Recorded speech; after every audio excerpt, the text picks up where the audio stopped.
سلام به شما که دوستتان داریم بی قید و شرط با هر نژاد و قومیت در هر کجایی که هستید.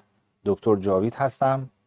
امروز میخوایم در مورد روش‌های لاغری صحبت بکنیم و اینکه چه روشی راحت بدون عارضه عرض یک ماه بین 5 تا 8 کیلوگرم وزن کم کنید.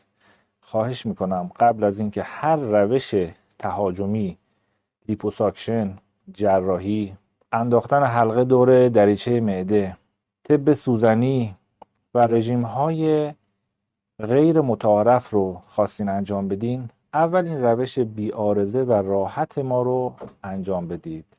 با ما همراه باشید. ویدیوی بسیار جالبی در پیش داریم.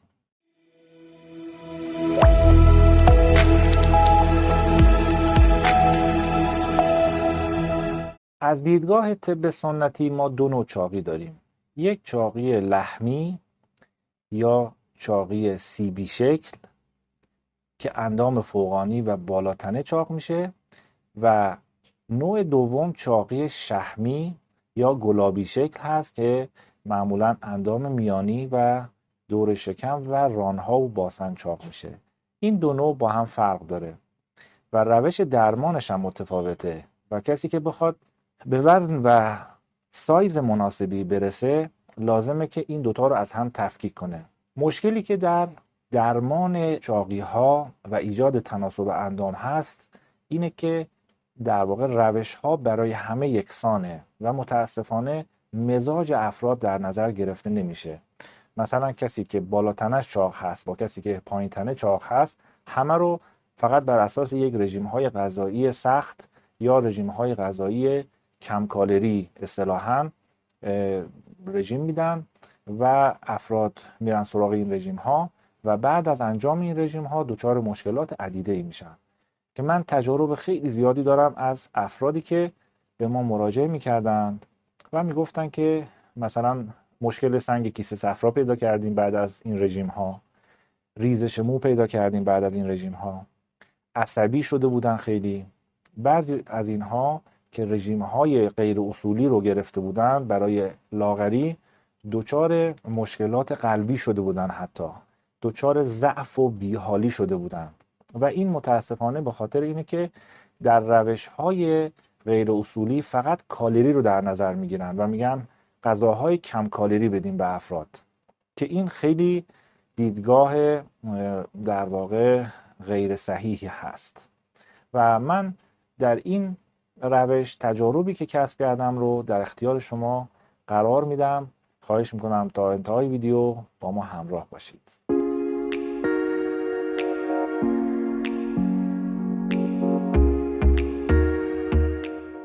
چاق شدن چند تا علت داره. یک زمینه ژنتیکی داره، یعنی افراد استعداد چاقی رو دارن. از دیدگاه طب سنتی مزاجهایی که رطوبت تنشون زیاد هست اینها استعداد چاقی رو دارن، مثل مزاجهای بلغم و مزاجهای دم. و علت بعدی نوع تغذیه و سبک زندگی ها هستش که امروزه اکثر مردم از سایز خودشون ناراضی هستند. بنابراین برای لاغر شدن بهتر منطقی برخورد بکنیم. اول اینکه دوستان ببینید خیلی از جوانهای ما الان گرفتار در واقع حرف جامعه هستن، گرفتار اون آداب و رسوم و مد جامعه هستن. افرادی رو من میبینم که به معنی واقعی چاق نیستن ولی در اثر تبلیغات، در اثر در واقع موجی که راه افتاده که خودتو شبیه مانکن کن، شما باید لاغر باشی، دور کمرت باریک باشه و به خودشون سختی میدن، به خودشون خیلی روش‌های نامعقولی رو استفاده میکنن، آسیب میزنن به خودشون که بتونن خودشون رو شبیه شخصیت‌های کارتونی یا شخصیت‌هایی که خیلی تبلیغشون رو میکنن بشن. خواهش میکنم منطقی برخورد کنیم و به هیچ عنوان در واقع سلامتی خودتون رو به خطر نندازید در این زمینه که بخواین نظر بقیه رو تأمین کنید. از حیث سایز افراد نمیتونن همه شبیه هم بشن. بعضی ها ذاتاً درشت اندامن، بعضی ها استخوان بندیشون درشتره. حتی اون فرمول در واقع که میگن نسبت قد به وزن و اینها، اون هم فرمول کاملی نیست. چرا که درشتی استخوان‌ها رو در نظر نگرفتند و مزاج رو در نظر نگرفتند. بنابراین با این قضیه در ابتدای کار توصیه میکنم که منطقی برخورد بکنید.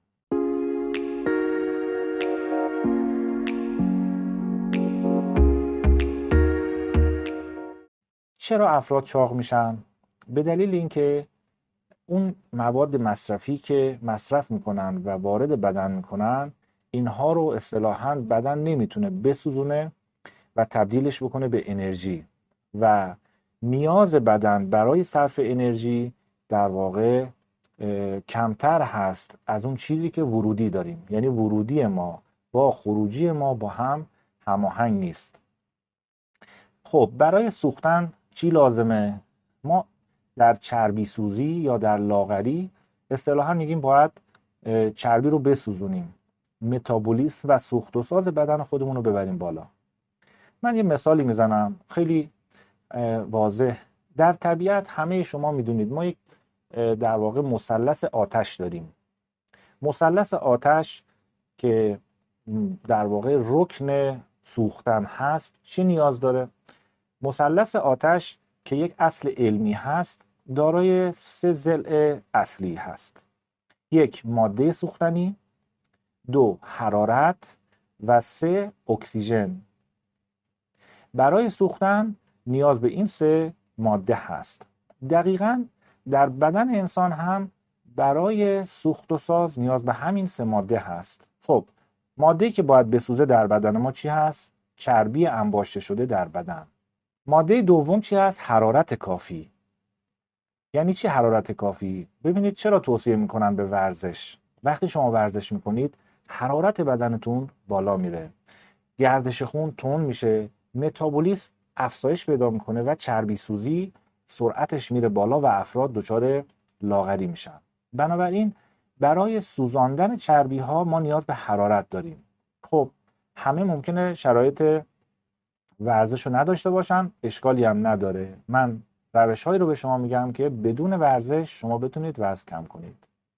البته ناگفته نمانه اگر کمی هم همراه این روش ها ورزش کنید قطعاً چربی سوزی توأم میشه با یک تناسب اندام زیبا.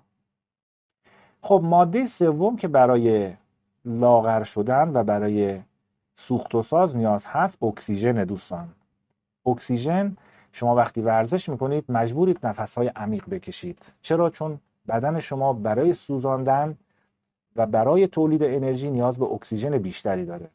پس اکسیژن یکی از رکنهای در واقع لاغری شدن هست و برای لاغر شدن ما این 3 تا رو باید در کنار هم داشته باشیم. خب حالا منظورم چی بود از این صحبت؟ عزیزانی که فقط کالری رو در نظر میگیرن برای لاغر شدن اشتباهشون همینجاست. یعنی چی؟ یعنی اینها غذاهای سرد استفاده میکنن، غذاهایی که اصطلاحاً کالریشون پایینه، مثل کاهو، مثل گوشت سفید، مثل خیار، مثل کالباس، سوسیس، گوشت مرغ و یک سری موادی که فقط کالری پایینی دارن و متاسفانه وقتی این مواد رو استفاده میکنن بدن حرارت خودش رو کم میکنه. از لحاظ مزاجی بلغم غالب میشه و مزاج تن سرد میشه، متابولیسم میاد پایین. وقتی افراد ماست، ترشی، مرغ ماشینی، روغنهای جامد و صنعتی که طبع سردی دارن استفاده میکنن متابولیسمشون میاد پایین و اون اتفاق در مثلث آتش یک ضلعش دچار مشکل میشه و وقتی حرارت کم بشه دیگه سوخت و ساز انجام نمیشه و فرد دچار انباشت چربی و چاق شدن میشه. بنابراین ما به عکس عمل میکنیم. عرض کردم خدمتتون 2 تا چاقی داریم. چاقی های گلابی شکل که ناشی از سردی تن هست و بلغم هست. اینها وقتی به ما مراجعه میکنن ما رژیم غذایی گرم به اینها میدیم. میگیم صبحانه ها شما باید ارده بخورید، کنجد بخورید، عسل میل بکنید، غذاهای گرم مزاج میل بکنید. در طی روز شما دم کرده دارچین و زنجبیل میل بکنید. که حرارت تنتون بره بالا تا متابولیسم افزایش پیدا کنه و حرارت به اندازه‌ای برسه که چربی ها رو ذوب بکنه. بنابراین گرمی برای افرادی که چاقی گلابی شکل دارن ضروریه در رژیمشون. نگاه نکنید به اینکه بگید خرما کالریش زیاد هست و ما نباید مصرف کنیم. اینها اشتباهاتیه که انجام میدن.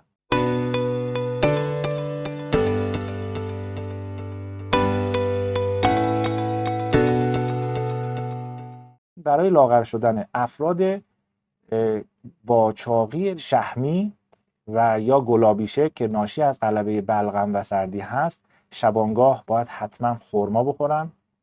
5 عدد خرما، کنجد، کدو حلوایی ما بهشون میدیم و غذاهایی که توش ادویه داشته باشه، میگیم با ادویه فراوان. گوشت هم اگه میخوان مصرف بکنن، گوشت‌های گرم مزاج مثل گوشت شتر، گوشت گوسفند خیلی عالیه، گوشت گاو، گوشت مرغ، اینها سرده، اینا رو استفاده نکنن و خصوصا ماهی. برنج یکی از سرد کننده هاست. غذاهای خمیری مثل ماکارونی، مثل سیب زمینی به شدت برای این افراد چاق کننده هست. اینها در طول دوران این 1 ماه استفاده نشه بهتره. اگر هم خواستن برنج مصرف بکنن اشکالی نداره، یه مقدار زیره همراهش استفاده بکنند. عزیزان، زیره لاغر کننده هست بله، ولی کسانی که خیلی زیاد زیره مصرف میکنن، چون زیره خاصیت چربی سوزی بالایی داره، چربی های دور چشم که خیلی لطیف هستن اینها رو زود میسوزونه و باعث چروک دور چشم میشه. در جریان باشید، زیاده روی نفرمایید. پس رژیم غذایی افرادی که چاقی شحمی دارند باید سرشار از انرژی باشه. اتفاقا غذاهای مقوی، اینها باید مغزجات مصرف بکنن مثل پسته، بادام، فندق، گردو.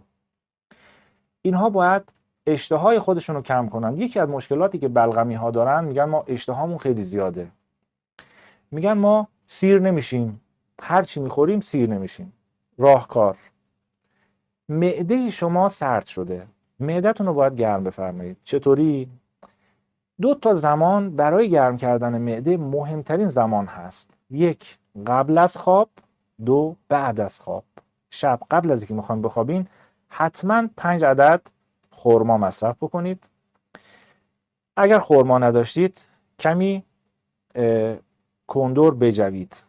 اگر نداشتید ادویه‌جات دیگه مصرف بکنید یا نوشیدنی های گرم. صبح که از خواب پا میشید کمی عسل و پودر دارچین رو در واقع با معده خالی و به صورت ناشتا میل بفرمایید. قبل و بعد غذا نمک میل کنید، بچشید. نمک سالم، نمک طبیعی که از دل طبیعت استخراج میشه و نه نمک های تصفیه شده که مشکلات زیادی رو ایجاد میکنه. قبل و بعد غذا، حتی میان وعده هم چندین بار نمک طبیعی، نمک آبی، نمک صورتی یا نمک های دریا بچشید. اینها باعث میشه رطوبت معده رو کم میکنه و باعث میشه که شما احساس سیری بهتون دست میده. بعضی‌ها هم که آب بین غذا میخورن بسیار کار اشتباهی میکنن، چون رطوبت معده افزایش پیدا میکنه و اشتهای افراد که در اثر غلبه بلغم معده هست زیاد میشه. بنابراین برای کاهش غلبه بلغم در معده نیاز هست رطوبت اضافی خشک بشه. تجربه‌ای دارم از کسی که 37 کیلوگرم وزن کم کرد ظرف مدت 6 ماه. این فرد که یک اراده قوی هم داشت گفت من در این 6 ماه گرسنگی نکشیدم، لاغر شدم بدون عارضه. فقط توصیه‌ای که به این فرد کردیم همین چیزایی که در این ویدیو خدمت شما میگیم، دقیقاً همینا رو گفتیم به انضمام یک موضوع دیگه: خوب جویدن. جویدن غذا اینقدر مهم هست که یکی از اساتید ما گفت من دارم کتابی می‌نویسم به نام جویدن درمانی، یعنی درمان با جویدن زیاد. لقمه رو که میذارید داخل دهان بجوید. جویدن هم باعث میشه که مایشه های صورت فعال میشه و زیبا میشه و شما دچار در واقع خشکی صورت و چروکیدگی صورت نمیشین و صورت پر و زیبایی خواهید داشت. و همین که وقتی خوب میجوید در واقع کمک میکنید به جذب بهتر و هضم راحت‌تر و اینکه احساس سیری به شما دست میده. احساس گرسنگی دو نوعه. ما یک احساس گرسنگی واقعی داریم، یک احساس گرسنگی کاذب داریم. در طول این یک ماهی که رژیم میگیرید برای لاغری، سعی کنید معده خودتون رو دائما گول بزنید. یعنی چی؟ یعنی اجازه ندید که این بهانه‌گیری کنه بگه من گرسنمه. به محضی که گفت گرسنمه، حس گرسنگی بهتون دست داد، شما در واقع میتونید از میوه‌جات استفاده بکنید، از نوشیدنی ها استفاده بکنید. نوشیدنی های گرم مثل چی؟ مثل دارچین، مثل هل، مثل بهلیمو، مثل گلگاو زبان. اگر مشکلات گوارشی هم دارید مثل نعنا و پونه و آویشم، اینها دمنوش هایی هستند که کمک میکنن به اینکه شما هم احساس سیری بهتون دست میده، به شرطی که اینو واقعا نخورید. توصیه من اینه که با کشمش و یا یه دونه خرما یا کمی عسل این نوشیدنی ها رو به صورت میان وعده میل بفرمایید که در واقع شما اون حالت گرسنگی کاذب شما هم برطرف خواهد شد. یک نکته جالب خدمت شما بگم. گفتم برای سوزاندن چربی های اضافی بدن نیاز داریم به مثلث آتش: گرما، اکسیژن و ماده سوختنی. ماده سوختنی همون چربی هایی که داریم. حالا اگه خواستین سرعت این عملیات افزایش پیدا بکنه، شما میتونید شبها موقع خواب کمرتون رو ببندید با یک شال نخی یا پشمی که طبع گرمی داره و مزاج گرمی داره. حتی میتونید روغن هم بمالید، روغن مالی کنید، چرب کنید با روغن‌های گرم مثل روغن کنجد، زیتون، بادام تلخ، سیاه‌دانه.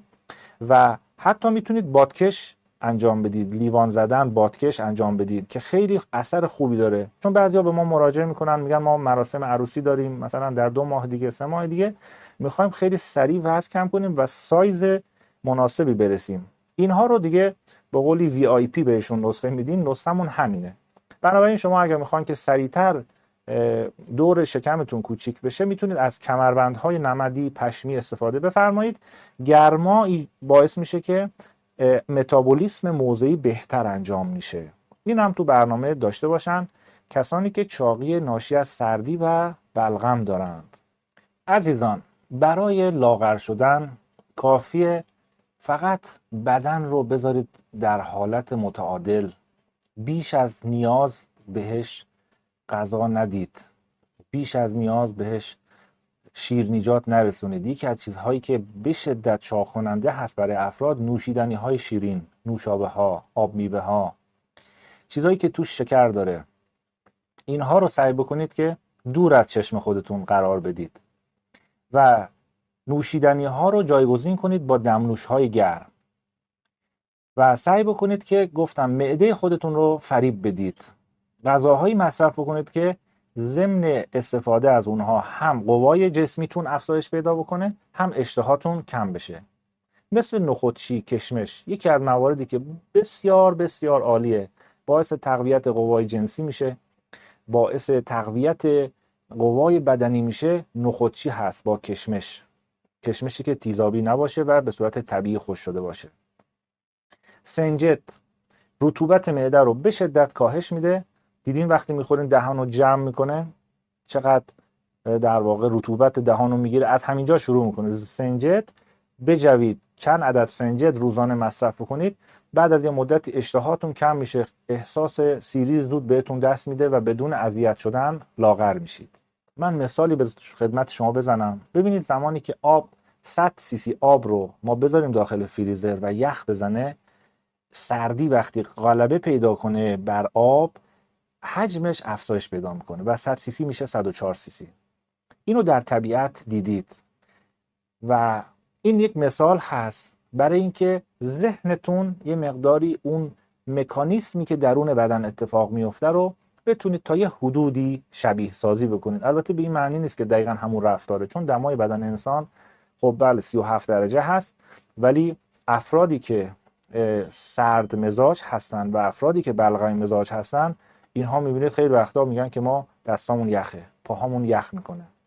جالب بدونید دست میزنن، حرارت قسمت‌های مختلف بدنشون با هم فرق میکنه. اینها همونهایی هستن که گردش خون در بدنشون خوب انجام نمیشه و وقتی گردش خون خوب انجام نشد، سوخت و ساز و متابولیسم خوب انجام نمیشه و دچار چاقی میشن. برای بهبود گردش خون در تن و اکسیژن رسانی و ایجاد حرارت در تمام اندامها، 1. یا ورزش کنید، 2. یا ماساژ بدید، خصوصا اگر با روغن ماساژ بدید فوق‌العاده عالیه. اگر ماساژ هم نمیدید دوستان، روزی 1 رو بخندید. بله، بخندید. خنده بر هر درد بی‌درمان دواست. خنده باعث سوزاندن کالری میشه. خنده وقتی شما میخندید، خصوصا اگر خنده خیلی پر انرژی باشه، خودش نوعی ورزش هست و تمام این قسمت ها رو درگیر میکنه و باعث لاغری میشه. خنده باعث لاغری میشه. سعی کنید بخندید و دیگران و خصوصا بزرگترهای خودتون رو بخندونید که کار بسیار نیکویی است.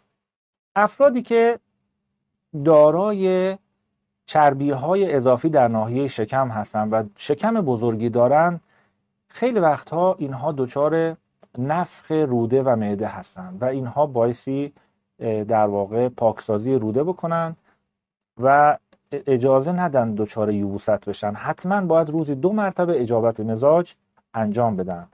اگر مشکلی داشتین در مورد یبوست، ویدیوی یبوست ما رو نگاه کنید، کامل توضیح دادیم چطوری این الامراض رو از تنتون بیرون بکنید.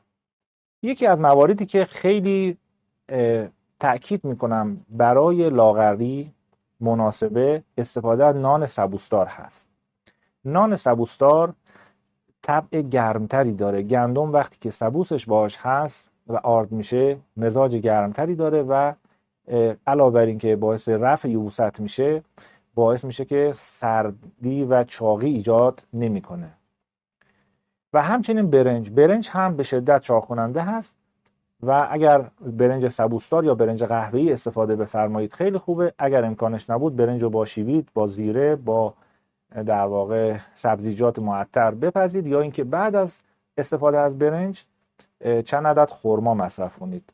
روغن مصرفی دوستان بسیار بسیار مهم هست. برای روغن مصرفی از روغن‌های استفاده بکنید که مزاج گرمی دارن، مثل روغن زیتون، مثل روغن حیوانی، مثل روغن کنجد و روغن‌های صنعتی و روغن‌هایی که چربی‌های اشباع دارن، مثل روغن‌های جامد، به شدت چاق کننده هستند. عزیزان، با همین رعایت همین موارد، فقط تغییر در چند ماده اصلی در غذا خوردن و همین آدابی که گفتم، شما در ماه بدون هیچ رژیم خاصی میتونید ماهی 5 کیلو وزن کم کنید.